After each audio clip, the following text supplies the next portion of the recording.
আল্লাহর হাবিব এই হাদিসের মধ্যে প্রতিবেশী সম্পর্কে 13টা কথা বললেন। 1 নাম্বার, তোমার কাছে পরামর্শ চাইলে সুন্দর পরামর্শ দিবা। 2 নাম্বার, সুদ মুক্ত ঋণ দিবা।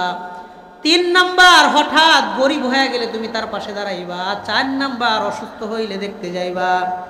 5 নাম্বার, মারা গেলে কবরস্থান পর্যন্ত গিয়া তাকে দাফন করা পর্যন্ত তার পাশে থাকবা। 6 নাম্বার, কল্যাণকর কোনো সিদ্ধান্ত কিংবা সুসংবাদ আসলে প্রতিবেশীর সুসংবাদে তুমিও আনন্দিত হইবা। 7 নাম্বার, তাদের বিপদে তুমি তাকে সান্ত্বনা দিবা। আল্লাহ তাআলা যখন নবীজি সাল্লাল্লাহু আলাইহি ওয়াসাল্লামকে বললেন আপনি সাহাবীদেরকে দ্বীনের কথা শোনাইতে থাকেন, এটা তাদের কাজে লাগে, এটা তাদের উপকারে আসে। তো নবীজি সাল্লাল্লাহু আলাইহি ওয়াসাল্লাম মাঝে মধ্যে সাহাবায়ে কেরামদেরকে নসিহত করতেন, উপদেশ দিতেন। বিভিন্ন সময় নবীজি সাল্লাল্লাহু আলাইহি ওয়াসাল্লাম একজন সাহাবীকে নসিহত করতেন, বিভিন্ন সময় ভরা মজলিসে নসিহত করতেন। তো সাহাবায়ে কেরাম নবীজি সাল্লাল্লাহু আলাইহি ওয়াসাল্লামের প্রত্যেকটি কথা নিজের জীবন দিয়ে হলে সে কথা বাস্তবায়নের চেষ্টা করেছেন, আমল করেছেন। এই জন্য আল্লাহ তাআলা কোরআনে কারীমের মধ্যে বলেছেন, সূরা তাওবা 100 নম্বর আয়াতে আল্লাহ বলেন, বিসমিল্লাহির রহমানির রহিম, ওয়াস-সাবিকুনাল আউওয়ালুনা মিনাল মুহাজিরিনা ওয়াল আনসার। সাহাবায়ে কেরামদের মধ্যে যারা মুহাজির এবং যারা আনসার, অর্থাৎ সাহাবায়ে কেরামদের মধ্যে মুহাজির হোক কিংবা আনসার হোক, ওয়াল্লাযীনা ইত্তাবাউহুম বিইহসান, আর যারা সাহাবায়ে কেরামদেরকে যথাযথভাবে অনুসরণ করবে তাদের জন্য রাদিয়াল্লাহু আনহুম ওয়া রাদু আন। সাহাবায়ে কেরাম এবং সাহাবায়ে কেরামদেরকে যারা অনুসরণ করবেন, সাহাবীদের উপরে যেমন আল্লাহ সন্তুষ্ট, তাদের যারা অনুসরণ করবেন তাদের উপরেও আল্লাহ সন্তুষ্ট হয়ে যান। রাদিয়াল্লাহু আনহুম ওয়া রাদু আন, তারাও আল্লাহর উপরে সন্তুষ্ট হবে, আল্লাহও তাদের উপরে সন্তুষ্ট হবেন যারা সাহাবীদের অনুসরণ করবেন। এবং আল্লাহ বলেন, ওয়া আ'আদ্দা লাহুম জান্নাতিন তাজরি তাহতাহাল আনহার। আল্লাহ তাআলা তাদের জন্য এমন একটা জান্নাত তৈরি করবেন যে জান্নাতের তলদেশ দিয়ে নহর প্রবাহিত হবে। যালিকা হুয়াল ফাউজুল আযীম, এটাই হলো একজন মুমিনের জীবনের চূড়ান্ত সফলতা। এটাই একজন মুমিনের জীবনের চূড়ান্ত সফলতা। আমরা এখানে যারা আছি, যারা বসছি, যারা দাঁড়ায় রয়েছি, আমরা সবাই ব্যস্ত মানুষ। আমাদের বিভিন্ন কাজের ধরন এক একজনের এক এক রকমের ব্যস্ততা। কেউ অটো চালায়, কেউ ভ্যান চালায়, কেউ সিএনজি চালায়, কেউ রিক্সা চালায়, কেউ দিনমজুর, কেউ বা বিভিন্ন দোকানে ব্যবসা বাণিজ্য করেন। আবার অনেকেই রং মিস্ত্রি, কাঠ মিস্ত্রি, রাজমিস্ত্রি, মসজিদের ইমাম, মুয়াজ্জিন, খাদেম, মাদ্রাসার শিক্ষক, বিভিন্ন শ্রেণী পেশার মানুষ এখানে আছি না নাই?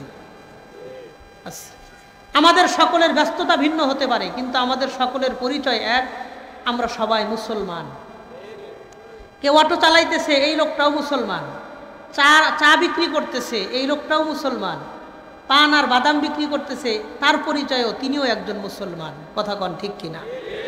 একজন মুসলমানের জীবনের সফলতা আসে 2টা দিক লক্ষ্য করলে। আল্লাহ এ কথা বললেন, 1, আমি যদি আমার জীবনটা আল্লাহর বিধান অনুযায়ী কাটাইতে পারি, যতটুকু সম্ভব আল্লাহর বিধান মেনে যদি আমার জীবনটা পার করে দিতে পারি কোনো রকম,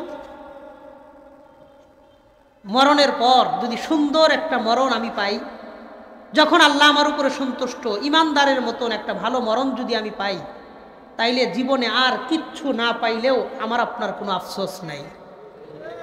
জীবনটা ইসলাম অনুযায়ী কাটাইছি, আর মরার সময় সুন্দর একটা আনন্দের মৃত্যু আমি পাইছি। এই 2টা জিনিস পাইলে আর জীবনে কোনো কিচ্ছু না হোক, কোনো আফসোস নাই। কথা কন ঠিক কিনা? তো কেমন যেন আল্লাহ এই আয়াতে এটাই বললেন যে দুনিয়ার জীবনটা একটু সুন্দর মতন কাটায়ও, আর আমি তোমার উপরে রাজি, এমন সময় আমার কাছে আইসো। আ'আদ্দা লাহুম জান্নাতিন তাজরি তাহতাহাল আনহারু খালিদিনা ফিহা আবাদা, তারা এই জান্নাতে সব সময় থাকবে। ওয়াযালিকা হুয়াল ফাউজুল আযীম, এটাই একজন মুমিনের জীবনে চূড়ান্ত সফলতা।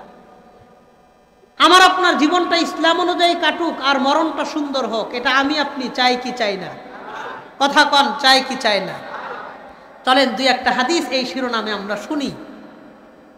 নবীজি সাল্লাল্লাহু আলাইহি ওয়াসাল্লাম সাহাবায়ে কেরামদেরকে কি কি নসিহত করেছেন আমি খুব সংক্ষিপ্ত আকারে বলবো, কারণ মুফতি আরিফ বিন হাবিব হাফিজাহুল্লাহ হযরত আমাদের কাছাকাছি চলে আসছেন। বলেন আলহামদুলিল্লাহ। একটা হাদিস আমি খুতবার মধ্যে পড়েছিলাম, ওই হাদিসটার আমি তর্জমা করি সংক্ষেপে। চলেন, তিরমিজি শরীফের 2305 নম্বর হাদিসের বর্ণনা। আবু হুরায়রা রাদিয়াল্লাহু আনহু তিনি বলেন, وعن أبي هريرة رضي الله تعالى عنه وعنهم أنه قال, আবু হুরায়রা রাদিয়াল্লাহু তাআলা আনহু তিনি বর্ণনা করেন, قال النبي صلى الله عليه وسلم في مجلس, একদিন আল্লাহর নবী মসজিদ নববীর মধ্যে আমাদেরকে বললেন, মাইয়া আখুযু আন্নি হাউলাইল কালিমাত, তোমাদের মধ্যে কে আছো আমার কথাগুলা গ্রহণ করবা, ফায়ামালু বিহিন্না আও ইউআল্লিমু মাইয়ামালু বিহিন্না, আমার কথাগুলো গ্রহণ করে নিজে আমল করবা, কিংবা এমন কাউকে বলবা যেই ব্যক্তি আমার কথাগুলোর উপরে আমল করবে। আবু হুরায়রা রাদিয়াল্লাহু আনহু দাঁড়াইলেন, দাঁড়ায়া বললেন, আনা ইয়া রাসূলুল্লাহ, নবীজি আমি আপনার কথাগুলো মানবো, আমল করব, এমন কাউকে শিক্ষা দিব যিনি আপনার কথাগুলোর উপরে আমল করবেন।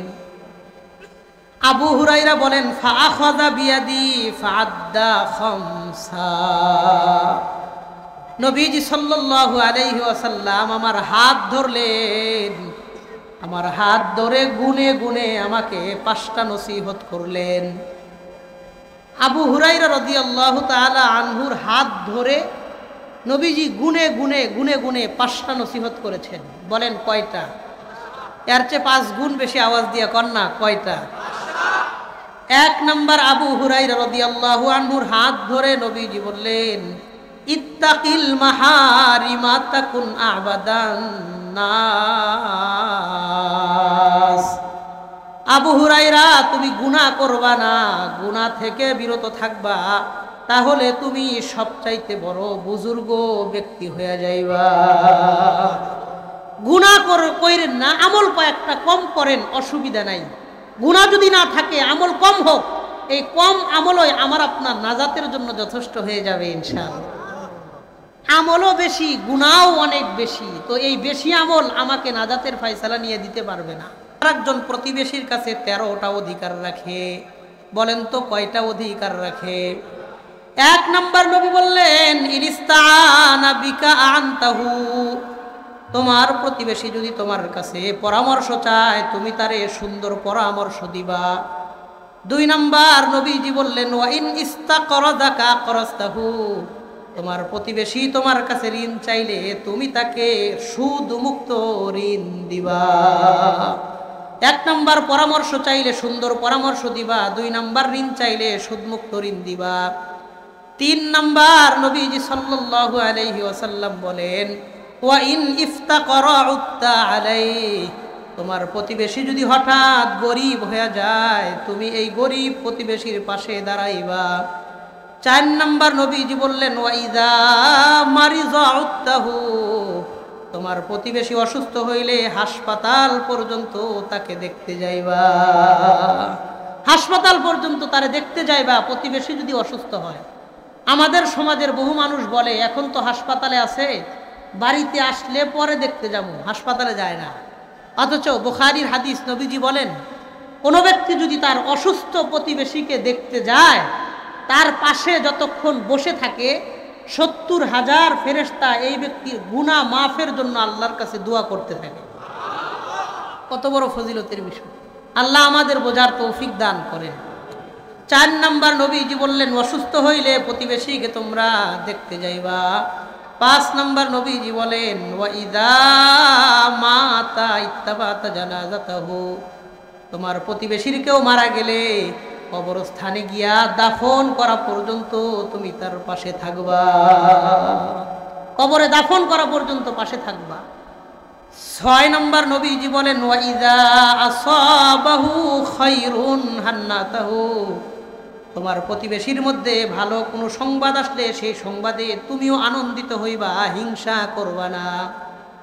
অনেক পরিবারে দেখবেন একটু আনন্দের সংবাদ আসলে পাড়া প্রতিবেশীর মুখ কালা হয়ে যায়। কথা কন, সেনাবাহিনীর চাকরি হয়েছে পাশের বাড়ির ছেলের, তো মানুষকে মিষ্টি খাওয়াইতেছে, খাইতে এসে এক লোক পাশের বাড়িতে ঢুকছে, ঢুকে জিজ্ঞাসা, অমুকের পোলার তো মাশাআল্লাহ সেনাবাহিনীর চাকরি হয়েছে। দেখবেন মুখটারে কালা কইরা বলে, ওর চাকরি হয়েছে তো আমরা কি করব? কথা কন, তার মানে তার একটা আনন্দের সংবাদে উনি এটা আনন্দিত হতে পারে না, মনের মধ্যে হিংসা জাগে। এমন বহু মানুষ আছে না নাই? নবীজি বললেন, না, তোমার প্রতিবেশীর আনন্দের সংবাদে তুমিও আনন্দিত হইবা। 7 নম্বর নবীজি বললেন, ওয়া ইন আসাবাতুহু মুসিবাতুন আযাইতাহু, তোমার প্রতিবেশীর মধ্যে বিপদ আসলে ওই বিপদে তুমি তাকে সান্ত্বনা দিবা। 8 নম্বর নবীজি বললেন, শোনো, ওয়ালা তাস্তাতিল আলাইহি বিল বিনাই ফাতাহজিবা আনহুর রিহা ইল্লা আইয়াযানা লাক, তোমার প্রতিবেশীর বাড়ির মাঝখান দিয়ে লম্বা দেয়াল তৈরি করে তার বাড়ির বাতাস বন্ধ করবা না। 2 বাড়ির মাঝখানে লম্বা দেয়াল তৈরি করে ওই বাড়ির মানুষের বাতাসে কষ্ট দিও না। আমাদের এলাকায় তো বাতাস বহুত দূরের কথা, আলো ঢুকতে দেয় না। 2টা বিল্ডিং এমন কাছাকাছি দাঁড় করাইছে, মাঝখান দিয়ে থুতু ফালাইলে মাটিতে যায় না, বিল্ডিংয়ে লাগে। 4 আঙ্গুল জায়গা রাখছে। কথা কন, অথচ নবী বললেন, তুমি এমন ভাবে দেয়াল তৈরি করো না যাতে তাদের বাতাসে কষ্ট না হয়। 9 নম্বর কথা নবীজি বললেন, ওয়াইন ইশতারাইতা ফাকিহাতান ফাহদিলা,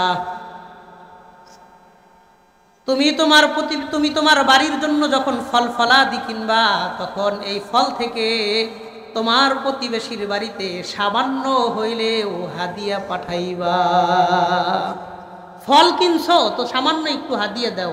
নবী বলেন, ওয়া ইল্লাম তাস্তাতি, তুমি যদি হাদিয়া দেওয়ার যোগ্য ব্যক্তি না হও, তুমি গরিব মানুষ, অল্প ফল কিনছো, হাদিয়া দেওয়ার সামর্থ্য তোমার নাই, ফাআদখিলহা সিররা, তাহলে এই ফলটা তুমি গোপনে তোমার বাড়িতে নিয়ে যাইবা।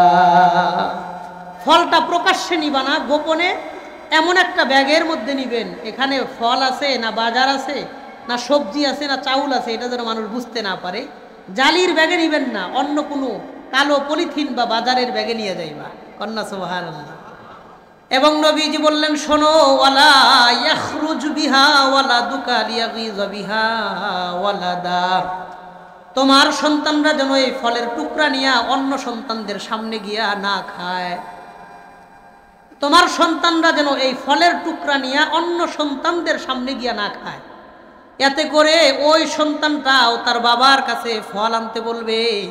সে যদি সামর্থ্যবান না হয়, এর দ্বারা আমার উম্মত তার মনে কষ্ট পাবে। ছোট বাচ্চাদেরকে দেখবেন তরমুজ কাটতে হাতে দিলে দৌড়ায় গিয়া এমন জায়গায় খায় যেখানে আরো 10টা পোলাপান আছে, ওদের সামনে দাঁড়ায় দাঁড়ায় খাইতে থাকে। নবীজি বললেন, না, এটা করতে দিবা না। 2টা অসুবিধা। 1 নাম্বার, ও ওর বাবার কাছে গিয়া যখন বলবে দিতে পারবে না, তো আমার একজন গরিব উম্মত তার মনে কষ্ট পাবে। 2 নাম্বার, অন্য 10টা বাচ্চার সামনে গিয়া যখন ফল খাবে, তখন তাদের বদ নজর লাইগা তোমার সন্তানের সমস্যা হতে পারে। আল্লাহ আমাদের বোঝার তৌফিক দান করেন। 10 নম্বর কথা নবীজি বললেন, ওয়ালা তুজিহি বিকুতারি কিদরিকা ইল্লা আন তাগরিফা লাহু মিনহা, তোমার বাসায় যখন ঘ্রাণযুক্ত কোনো খাবার পাকাইবা, এই ঘ্রাণযুক্ত খাবার থেকে একটা চামিচ হইলেও তোমার প্রতিবেশীর বাড়িতে পাঠাইবা। 11 নম্বর কথা নবীজি বললেন, ওয়া ইযা লাকিতাহু ফাসাল্লিম আলাইহি, তোমার প্রতিবেশীর সাথে দেখা হইলে তুমি তাকে সালাম দিবা। 12 নম্বর কথা নবীজি বললেন, ওয়া ইযা দাআকা ফাজিবহু, তোমার প্রতিবেশী যখন তোমাকে দাওয়াত দিবে তুমি তার দাওয়াত কবুল করে তার বাড়িতে হাজির হইবা। প্রতিবেশী দাওয়াত দিলে দাওয়াত কবুল করবা। আমাদের সমাজে এই বিষয়টার ব্যাপক অবনতি দেখবেন। 3-4 বছর যাবৎ লগের বাড়ির মানুষের সাথে কথা কয় না, এমন বহু মানুষ, বহু মুসলিম সমাজে আছে না নাই? 3 বছর পরে পাশের বাড়ির ছেলের বিবাহ হবে, একমাত্র ছেলে অথবা একমাত্র মেয়ে, তার বিবাহ দিবে। তো লোকটা চিন্তা করছে 3 বছর যাবৎ তার ঘরের লোকের ঘর তার সাথে কথা কই না, একটা মাত্র ছেলে বিবাহ দিব, খুব খারাপ দেখা যায়। সব মান অভিমান সব ভুইলা গিয়া পাশের বাড়িতে দাওয়াত নিয়ে গেছে। ভাইজান, শুক্রবারে আমার ছেলেটার বিবাহ, দোষ গুণে মিলাই মানুষ, যাই হয়েছে সব ভুইলা গিয়া আপনি আমার সন্তানের বিবাহতে আসবেন, সবাই একবেলা একটু খানা দানা খাইবেন। সে নিজে মান অভিমান ভুইলা গিয়া তার প্রতিবেশীকে দাওয়াত দিছে। বিবাহ শুক্রবারে। কি বারে? সবাই কন কি বারে? শুক্রবারে। তো উনিও ভদ্রতার খাতিরে বলছে ঠিক আছে যাব। শুক্রবার আসার আগেই বুধবারে দেখবেন বস্তা গাট্টি গোল করে আত্মীয় স্বজনের বাড়িতে বেড়াইতে গেছে, এই বাড়িতে দাওয়াতে যাবে না। কথা কন। হ্যাঁ, আরো দূরে যাইবো, কাজ কাজ সব বন্ধ করে দিয়ে দূরে যায় বেড়াইবো, তারপরেও পাশের বাড়িতে দাওয়াতে যাবে না। অথচ আপনি বিশ্বাস করেন বা না করেন, এই লোকটার সমস্ত আত্মীয় স্বজন আসলে লোকটা যত খুশি হইতো, আপনি যদি আত্মীয় না প্রতিবেশী হইয়া 2-3 বছরের ঝগড়া ভুইলা গিয়া তার বাড়িতে যাইতেন, এই লোকটা তার চাইতেও বেশি খুশি হইত। 12 নম্বর কথা নবীজি বললেন, ওয়া ইযা দাআকা ফাজিবহু, তোমার প্রতিবেশী তোমার দাওয়াত দিলে তার দাওয়াতে উপস্থিত হওয়ার তুমি চেষ্টা করবা। 13 নম্বর নবীজি বললেন, ওয়া ইন মাতা আহাদুম মিনহুম ফাসনা লাহুম তুআমা, তোমার প্রতিবেশীর মধ্যে কোনো ব্যক্তি যদি মারা যায় তাহলে তুমি তাদের বাড়ির জন্য খাবার তৈরি করবা। কারণ যারা বড় বড় মানুষ, ওদের অল্প সময় না খাইলে কোনো অসুবিধা নাই, কিন্তু পাশের বাড়ির ছোট ছোট বাচ্চারা যেন ওই দিন না খায়া কষ্ট না করে। ফাইন্নাহুম ইয়াতিহিম মা ইয়াশগুলুহুম, তাদের বাড়ির মানুষ মারা গেছে, আজকে কি তারা ডেক পাতিল নিয়ে রান্না করতে যাইতে পারবে না। নবী বললেন, শোনো, তোমার প্রতিবেশীর লোক যেদিন মারা যাবে তুমি তাদের জন্য খাবার পাকায়ও। কেন? ওই বাড়ির ছোট ছোট বাচ্চারা যেন না খায়া কষ্ট না করে। আল্লাহর হাবিব এই হাদিসের মধ্যে প্রতিবেশী সম্পর্কে 13টা কথা বললেন। 1 নাম্বার, তোমার কাছে পরামর্শ চাইলে সুন্দর পরামর্শ দিবা। 2 নাম্বার, সুদ মুক্ত ঋণ দিবা। 3 নাম্বার, হঠাৎ গরিব হয়ে গেলে তুমি তার পাশে দাঁড়াইবা। 4 নাম্বার, অসুস্থ হইলে দেখতে যাইবা। 5 নাম্বার, মারা গেলে কবরস্থান পর্যন্ত গিয়া তাকে দাফন করা পর্যন্ত তার পাশে থাকবা। 6 নাম্বার, কল্যাণকর কোনো সিদ্ধান্ত কিংবা সুসংবাদ আসলে প্রতিবেশীর সুসংবাদে তুমি আনন্দিত হইবা। 7 নাম্বার, তাদের বিপদে তুমি তাকে সান্ত্বনা দিবা।